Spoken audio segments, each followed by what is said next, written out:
নমস্কার, সুরজিৎ মান্না ক্রিয়েশনস চ্যানেলের পক্ষ থেকে তোমাদের সবাইকে সুস্বাগতম। আশা করি তোমরা সকলে ভালো এবং সুস্থ আছো।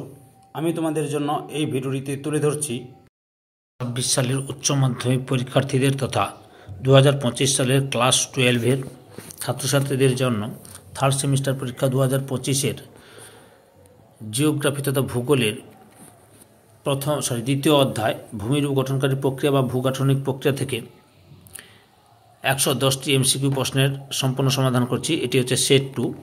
তোমরা আমার এই চ্যানেলের মাধ্যমে থার্ড সেমিস্টার পরীক্ষার জন্য ক্লাস 12-এর ভূগোল, ইতিহাস, বাংলা, পরিবেশবিদ্যা, নিউট্রিশন, এডুকেশান, ফিলোসফি এবং পলিটিক্যাল সায়েন্স এই সমস্ত বিষয়ের সমাধান পাবে। তাই তোমাদের কাছে অনুরোধ, তোমরা চ্যানেলে নতুন হলে চ্যানেলটিকে সাবস্ক্রাইব করে চ্যানেলের সঙ্গে যুক্ত হয়ে যাও। আলোচনা শুরু করছি। প্রথম প্রশ্ন, যে সমস্ত প্রক্রিয়ার মাধ্যমে পৃথিবীর বিভিন্ন ধরনের ভূমিরূপের গঠন সম্পন্ন হয় তাকে বলা হয় অপশান এতে ভূগাঠনিক প্রক্রিয়া। পরের প্রশ্ন, যে প্রক্রিয়ায় বিভিন্ন প্রাকৃতিক শক্তি ভূপৃষ্ঠের উপর কাজ করে ভূমিরূপের বাহ্যিক পরিবর্তন ঘটে তাকে বলে অপশান বিতে বহির্জাত প্রক্রিয়া। পরের প্রশ্ন, প্রদত্ত যেটি বহির্জাত প্রক্রিয়া নয় সেটি হলো অপশান ডিতে অগ্নুদ্গম। পরের প্রশ্ন, আবহবিকারগ্রস্ত সুনির্কৃত পদার্থসমূহ কোনো প্রাকৃতিক পরিবাহী শক্তির সাহায্য ছাড়াই কেবলমাত্র মাধ্যাকর্ষণ শক্তির প্রভাবে ভূমির ঢাল বেয়ে নিচে নেমে এলে তাকে কী বলা হয়? অপশান এতে পুঞ্জ সঞ্চলন। পরের প্রশ্ন, প্রথম পুঞ্জ সঞ্চলনের ধারণা দেন অপশান বিতে স্টুয়ার্ট শার্প। পরের প্রশ্ন, বিজ্ঞানী স্টুয়ার্ট শার্প কত খ্রিস্টাব্দে প্রথম পুঞ্জ সঞ্চলনের ধারণা দেন? অপশান ডিতে 1938 খ্রিস্টাব্দে। পরের প্রশ্ন, ভারতের সর্বাধিক পুঞ্জ সঞ্চলন ঘটেন? অপশান সিতে হিমালয় পার্বত্য অঞ্চলে।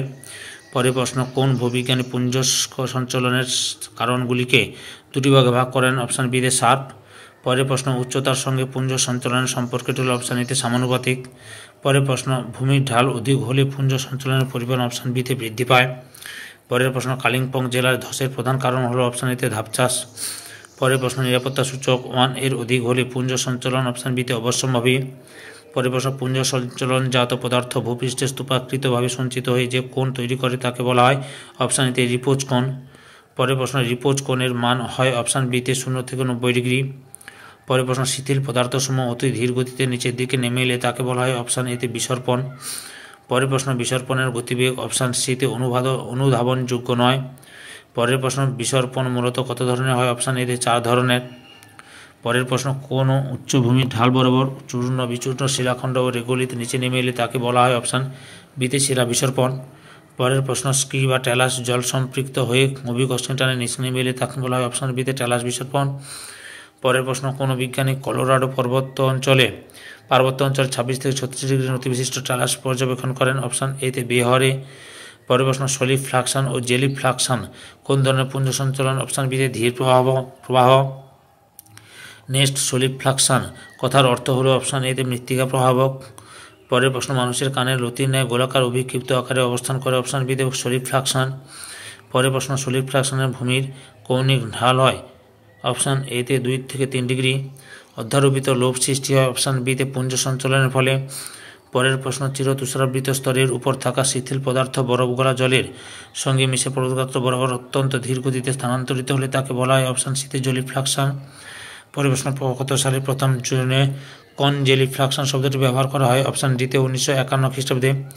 পরের প্রশ্ন, মৃত্তিকা প্রবাহ দেখা যায় অপশান এতে আয়ারল্যান্ডে। নেক্সট, কোন অঞ্চলে সর্বাধিক মৃত্তিকা প্রবাহ দেখা যায়? অপশান বিতে আর্দ্র অঞ্চলে।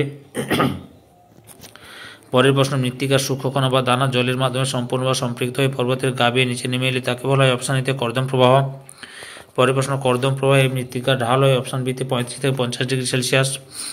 পরের প্রশ্ন, ভূবিজ্ঞানী শার্পের মতে অনেকগুলি পুঞ্জ সঞ্চলন সম্মিলিত রূপকে বলা হয়? অপশান এতে ভূমিধস। নেক্সট, ভূমিধস কথার আক্ষরিক অর্থ হলো অপশান ডিতে ভূমিভাগের কোনো অংশের আকস্মিক স্খলন। নেক্সট, 2011 সালে সিকিমে ধসের প্রধান কারণ ছিল অপশান এতে ভূমিকম্প। নেক্সট, অত্যধিক বৃষ্টিপাতের কারণে ধস দেখা যায় অপশান বিতে উত্তরাখণ্ডের নৈনিতালে। নেক্সট, 1993 সালে নাগাল্যান্ড ও মিজোরামে ধস সৃষ্টির প্রধান কারণ হলো অপশান সিতে বৃক্ষছেদন। পরের প্রশ্ন, ভারতের উত্তর পূর্বের রাজ্যগুলিতে প্রায়শই ধসের কারণ হলো অপশান ডিতে অবৈজ্ঞানিক কৃষিকাজ। পরের প্রশ্ন, মাড স্লাইড কথাটি প্রথম কত সালে ব্যবহার করা হয়? অপশান ডিতে 1874 খ্রিস্টাব্দে। পরের প্রশ্ন, বর্তমান সময় অনুযায়ী ভূমিধসের সর্বোচ্চ গতিবেগ রেকর্ড করা হয়েছে? অপশান এতে 186 মাইল পার ঘন্টা। পরের প্রশ্ন উত্তরাখণ্ডের কোন অঞ্চলে অবস্কর স্খলনের চিহ্ন পাওয়া যায়? অপশান বিতে বরুণা। পরের প্রশ্ন 1970 সালে ঋষিকেশ বদ্রীনাথ জাতীয় সড়ক পথে বাধা সৃষ্টির প্রধান কারণ ছিল? অপশান সিতে অবস্কর স্খলন। পরের প্রশ্ন কোন বিখণ্ডিত শিলা বা প্রস্তরখণ্ড যখন তার স্খলনতল থেকে অনুভূমিকভাবে নিকটবর্তী অঞ্চলে নেমে আসে তাকে বলা হয়? অপশান ডিতে ট্রান্সলেশনাল ধস। পরের প্রশ্ন শিলার দারণ ফাটল চ্যুতিতল ও স্তরান্তর বরাবর শিলাখণ্ড গড়িয়ে নিচে নেমে এলে তাকে বলা হয়? অপশান এতে শিলাস্খলন। পরের প্রশ্ন বিশাল আকৃতির প্রস্তরখণ্ডের অভিকর চেটানো অপসারণকে বলা হয়? অপশান সিতে প্রস্তরচারী স্খলন। পরের প্রশ্ন সাধারণত কোন ধরনের ভূমিঢালের স্লাম দেখা যায়? অপশান সিতে মাঝারি। পরের প্রশ্ন স্লামের ধাপগুলির উচ্চতা হয়? অপশান বিতে 20 থেকে 150 সেমি। পরের প্রশ্ন স্লাম্পের প্রবাহে ভূভাগের আকৃতি হয় অনেকটা? অপশান বিতে চামচের মতো। পরের প্রশ্ন পাহাড়ে খাড়া ঢাল বরাবর অসংবদ্ধ এটি গলিত শিলাসমূহ ক্রমান্বয়ে পরপর কতগুলি ধাপে নেমে আসলে তাকে বলা হয়? অপশান সিতে বহু আবর্তনীয় স্লাম্প। পরের প্রশ্ন পর্বতে খাড়া ঢাল অনুসরণ করে আবহবিকারগ্রস্ত পদার্থ রেগুলিত শিলাখণ্ড প্রভৃতি হঠাৎ কোনো প্রকার মাধ্যম ছাড়া নিচে নেমে এলে তাকে বলা হয়? অপশান এতে প্রপাত। পরের প্রশ্ন 1857 থেকে 2011 সাল পর্যন্ত ইউস্মিতিতে প্রপাত ধসের সংখ্যা ছিল? অপশান সিতে 1000টি। পরের প্রশ্ন কানাডার ব্রিটিশ কলম্বিয়ায় যে ধরনের ধস দেখা যায় তা হলো? অপশান ডিতে টপল। পরের প্রশ্ন জম্মু শ্রীনগর জাতীয় সড়কে খুনি নালা অঞ্চলে কত কিমি দূরে শিলাপতনের চিহ্ন লক্ষ্য করা যায়? অপশান এতে 167 কিমি। পরের প্রশ্ন কোনো মসৃণ তল বরাবর বড় বড় শিলাখণ্ড আদি শিলা থেকে বিচ্ছিন্ন হয়ে বিনা বাধায় নিচে দ্রুত পতিত হলে তাকে বলা হয়? অপশান বিতে ব্লক গ্লাইডিং। পরের প্রশ্ন কালিম্পংয়ে ব্লক গ্লাইড দেখা যায়? অপশান বিতে ফিলাইট সিস্টের মসৃণ দেওয়ালে। পরের প্রশ্ন গ্লাইড শব্দের অর্থ? অপশান সিতে হড়কে পড়া। পরের প্রশ্ন মৃত্তিকা কোনো প্রকার মাধ্যম ছাড়াই সরাসরি উলম্বভাবে নিচে পড়লে তাকে বলা হয়? অপশান এতে মৃত্তিকা প্রপাত। পরের প্রশ্ন পুঞ্জ স্খলনের ফলে ঢালের উপরিভাগ থেকে আসা অসংবদ্ধ পদার্থ সঞ্চয়নকে বলা হয়? অপশান বিতে কলুভিয়াম। পরের প্রশ্ন 1970 সালে আন্দিজ পর্বতে ঘটা অবস্কর প্রপাতের গতিবেগ ছিল? অপশান এতে 480 কিমি পার ঘন্টা। পরের প্রশ্ন পার্বত্য অঞ্চলে অবস্কর সম্প্রপাত যে নামে পরিচিত তা হলো? অপশান এতে হিমানি সম্প্রপাত। পরের প্রশ্ন যে সকল অঞ্চলে প্রায়শই অবস্কর সম্প্রপাত ঘটে সেখানে যদি ঢাল বরাবর খাতের সৃষ্টি হয় তাকে বলা হয়?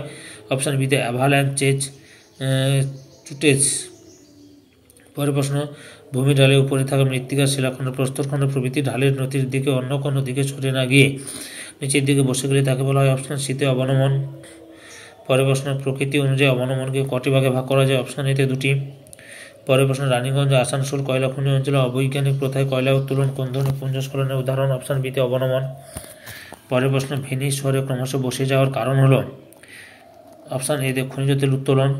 পরের প্রশ্ন ক্যাম্বারিং হলো এক ধরনের পার্শ্বীয় সম্প্রসারণ যা সৃষ্টি হয়? অপশান এতে শিলার ভূতাত্ত্বিকরণে। পরের প্রশ্ন কোনো একটি ভূমিভাগ দুই পাশে প্রসারিত হয়ে মাঝের অংশ বসে গেলে তাকে বলা হয়? অপশান বিতে স্যাকং।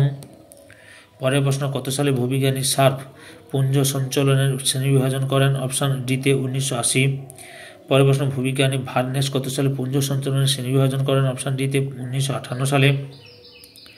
পরের প্রশ্ন ভার্নেস পুঞ্জ স্খলনের সঞ্চালনের শ্রেণীবিভাজনটি পরিমার্জনা করেন? অপশান এতে 1978 সালে। পরের প্রশ্ন ভার্নেস কর্তৃক শ্রেণীবিভাজন অনুযায়ী টপল কয় প্রকার? অপশান সিতে 3। পরের প্রশ্ন ভার্নেস কর্তৃক শ্রেণীবিভাজন অনুযায়ী অবস্কর প্রবাহ দেখা যায়? অপশান এতে আর্দ্র অঞ্চলে। পরের প্রশ্ন চোডলে স্কুম ও সাডেন লিখিত বইটির নাম কি? অপশান বিতে জিওমরফোলজি। পরের প্রশ্ন জিওমরফোলজির বইটি প্রকাশিত হয়? অপশান বিতে 1984 সালে। পরের প্রশ্ন চোডলে ও তার সহযোগী কর্তৃক পুঞ্জ সঞ্চালনের শ্রেণীবিভাগের টপল হলো? অপশান সিতে উলম্ব সঞ্চালন। পরের প্রশ্ন নিম্নলিখিত কোনটির পার্শ্বীয় সঞ্চালনের অন্তর্গত? অপশান বিতে ব্লক গ্লাইড। পরের প্রশ্ন ক্ষুদ্র ভৃগু অবতল ভূমিভাগ মূলত গড়ে ওঠে পুঞ্জ সঞ্চালনের? অপশান এতে ধীর প্রভাবে। পরের প্রশ্ন হিমবাহ দূষিত অঞ্চলে অনেকগুলি লোক একে অন্যের উপর অবস্থান করে গড়ে ওঠা ভূমিরূপটি হলো? অপশান সিতে সলিড ফ্লাকশন মঞ্চ। পরের প্রশ্ন সলিড ফ্লাকশন মঞ্চগুলি উচ্চতায় হয়? অপশান ডিতে 12 থেকে 15 মিটার। পরের প্রশ্ন আবহবিকারজাত পদার্থগুলি পাতের ন্যায় অভিকর্ষের টানে নিচে নেমে এসে খণ্ড বিখণ্ড হয়ে গড়ে ওঠে এতে শিলা টেলাসে। পরের প্রশ্ন আগ্নেয়গিরিজাত ধুলোচ্ছায়ী বৃষ্টি বা বরফ গলা জলে মিশে যে কর্দম প্রবাহ সৃষ্টি হয় তাকে বলে? অপশান ডিতে লাহার। পরের প্রশ্ন লোবের উপরে কাদা প্রবাহের ফলে তল সৃষ্টি হয় সেই তলের শেষ প্রান্তে একটি রেখার ন্যায় যে শৈলশিলা উৎপন্ন হয় তা হলো? অপশান সিতে কাদা প্রবাহ বাঁধ। পরের প্রশ্ন ভূমি ঢালের উপরে অনেকগুলি ক্ষুদ্র মঞ্চ বা ছোট ছোট ধাপের সৃষ্টি হলে তাকে বলে? অপশান এতে টেরাক্যাটস। পরের প্রশ্ন, কর্দম প্রবাহ বা শিলা নদী প্রবাহ দেখা যায় অপশান বিতে বিয়ার দ্বীপ বা ফকল্যান্ড দ্বীপে।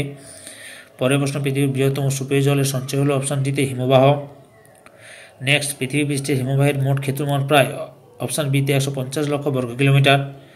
নেক্সট, নিম্নের কোন দেশটিতে বর্তমানে হিমবাহের উপস্থিতি দেখা যায় না? অপশান এতে ভেনেজুয়েলা। নেক্সট, বিশ্বের মোট হিমবাহের কত শতাংশ আন্টার্কটিকা মহাদেশে অবস্থিত? অপশান সিতে প্রায় 91%। পরের প্রশ্ন, বিশ্বের মোট হিমবাহের কত শতাংশ গ্রিনল্যান্ডে অবস্থিত? অপশান সিতে প্রায় 4%। পরের প্রশ্ন, উত্তর আমেরিকা মহাদেশে মোট হিমবাহের পরিমাণ ছিল? অপশান এতে <0.5 ডিগ্রি 0.5%। ফরাসি শব্দ গ্ল্যাস এর অর্থ হলো অপশান ডিতে বরফ। পরের প্রশ্ন, ভূভাগে চলমান বরফের বিশাল স্তূপকে বলা হয়? অপশান বিতে হিমবাহ। পরের প্রশ্ন, ভারত ও পাকিস্তানের সীমান্তের রেখায় কোন হিমবাহটি অবস্থিত? অপশান বিতে সিয়াচেন। নেক্সট, নিম্নলিখিত কোন হিমবাহটি গ্রিনল্যান্ডের অন্তর্গত? অপশান ডিতে কোয়ারেক। পরের প্রশ্ন, চাপ বৃদ্ধির ফলে বরফের গলন এবং পুনরায় চাপজনিত কারণে জমাটবদ্ধকরণকে বলা হয়? অপশান সিতে পুনঃশীলীভবন। পরের প্রশ্ন, একটি সাধারণ হিমবাহের গড় গতিবেগ হয় প্রায়? অপশান এতে দৈনিক 25 সেমি। পরের প্রশ্ন, নিম্নলিখিত বিকল্পগুলির মধ্যে কোনটি হিমবাহের গতিবেগকে প্রত্যক্ষভাবে প্রভাবিত করে না? অপশান সিতে হিমবাহের ভৌগোলিক অবস্থান। পরের প্রশ্ন, হিমবাহ সৃষ্টির প্রথম পর্যায়ে সদ্যপতিত হালকা পেঁজা তুলোর মতো আলগা ও তুষারকে বলে? অপশান এতে নেভে। পরের প্রশ্ন, পৃথিবীর সবচেয়ে ধীরগামী হিমবাহটি হল? অপশান এতে আন্টার্কটিকা মিসার্ভ। পরের প্রশ্ন, সবচেয়ে ধীরগামী হিমবাহ মিসার্ভের দৈনিক গতি? অপশান সিতে 3 থেকে 4 মিটার। পরের প্রশ্ন, পৃথিবীর সবচেয়ে দ্রুতগামী হিমবাহটি হল? অপশান বিতে গ্রিনল্যান্ডের জ্যাকবসান। পরের প্রশ্ন, সবচেয়ে দ্রুতগামী হিমবাহ জ্যাকবসভান এর দৈনিক গতি? অপশান ডিতে প্রায় 40 মিটার। পরের প্রশ্ন, নেভে একটি? অপশান ডিতে ফরাসি শব্দ। পরের প্রশ্ন, হিমবাহের সম্মুখভাগে আকৃতি জীবের মতো হলে তাকে বলা হয়? অপশান বিতে স্নাউট। পরের প্রশ্ন, বরফাবৃত তলদেশ ও বরফমুক্ত শিখর বিশিষ্ট পর্বতশৃঙ্গকে বলে? অপশান সিতে নোটাক্স। পরের প্রশ্ন, নিম্নলিখিত কোনটি পৃথিবীর বৃহত্তম মহাদেশীয় হিমবাহ? অপশান এতে ল্যাম্বার্ট। পরের প্রশ্ন, হিমালয় পর্বতের হিমবাহগুলির স্থানীয় নাম? অপশান সিতে হিমাল। পরের প্রশ্ন, পৃথিবীর বৃহত্তম উপত্যকা হিমবাহ হল? অপশান ডিতে আলাস্কার হুবার। পরের প্রশ্ন, কোন ধরনের হিমবাহে ক্রেভাসের উপস্থিতি বেশি মাত্রায় লক্ষ্য করা যায়? অপশান এতে উপত্যকা হিমবাহ। পরের প্রশ্ন, পাদদেশীয় অংশে হিমবাহের বক্রাকার সম্মুখভাগকে বলা হয়? অপশান সিতে হিমবাহ লোক। পরের প্রশ্ন, শীতকালে হিমরেখার উচ্চতা? অপশান এতে কমে যায়। পরের প্রশ্ন, রকি পার্বত্য অঞ্চল হিমরেখা পশ্চিম ঢাল অপেক্ষা পূর্ব ঢালে বেশি উচ্চতায় অবস্থান করে কেন?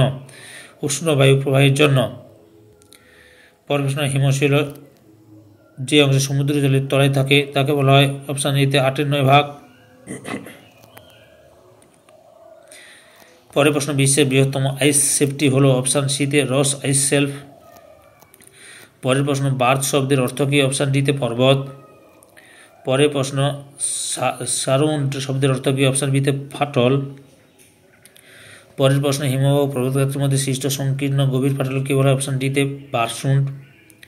পরের প্রশ্ন, ক্রেভাসের বৈশিষ্ট্য হল? অপশান সিতে ক্রেভাসের গভীরতা 15 থেকে 45 মিটার। পরের প্রশ্ন, নিচের কোনটি পর্বতারোহণের সমস্যা সৃষ্টি করে? অপশান বিতে ক্রেভাসের উপস্থিতি। পরের প্রশ্ন, হিমবাহ কী প্রক্রিয়ায় ক্ষয়কার্য সাধন করে? অপশান সিতে উৎপাটন বা অবঘর্ষ। পরের প্রশ্ন, হাতলযুক্ত চেয়ার বা আরামকেদারা আকৃতির ভূমিরূপটি হল? অপশান ডিতে শার্ক। পরের প্রশ্ন, পৃথিবীর বৃহত্তম শার্ক হল? অপশান বিতে ওয়ালকট শার্ক। পরের প্রশ্ন, ভারতের একটি উল্লেখযোগ্য কুড়ি হ্রদ হল? অপশান সিতে চন্দ্রতাল। নেক্সট, নিম্নলিখিত কোন তত্ত্বে ক্রমান্বয়ে বরফ গলানো ও হিমন বা বেসাল শ্যাপিং প্রক্রিয়ায় শার্ক গঠনের কথা বলা হয়েছে? অপশান এতে জনসনের বারশুন্ড নিভেশন তত্ত্ব। পরের প্রশ্ন, নিচের কোনটি শার্কের শ্রেণীবিভাগের অন্তর্গত নয়? অপশান ডিতে সমান্তরাল শার্ক। পরের প্রশ্ন, একাধিক এরিটির বিপরীতমুখী অবস্থানে গঠিত হয়? অপশান সিতে পিরামিড চূড়া। পরের প্রশ্ন, স্ক্যান্ডিনেভিয়ার পিরামিড চূড়া ভূমিরূপটি কী নামে পরিচিত? অপশান বিতে মনুমেন্ট নামে পরিচিত। পরের প্রশ্ন, নেপালের মাউন্ট মাকালু কোন ধরনের হিমবাহ গঠিত ভূমিরূপের উদাহরণ? অপশান ডিতে পিরামিড চূড়া। পরের প্রশ্ন, কানাডার ম্যাকেঞ্জি উপত্যকায় একটি? অপশান সিতে হিমদ্রোণী। পরের প্রশ্ন, হিমবাহের ক্ষয়কার্যের ফলে হিমবাহ উপত্যকায় যেসব অসমান ধাপের সৃষ্টি হয় তাদের বলে হিমশিরি। এই ভিডিওর লাস্ট প্রশ্ন, প্যাটারনস্টার হ্রদ দেখা যায় হিমবাহের যে অংশে তা হলো? অপশান এতে হিমসোপান। সম্পূর্ণ ভিডিওটি দেখে আমার চ্যানেলের পাশে থাকার জন্য তোমাদের সবাইকে অসংখ্য অসংখ্য ধন্যবাদ।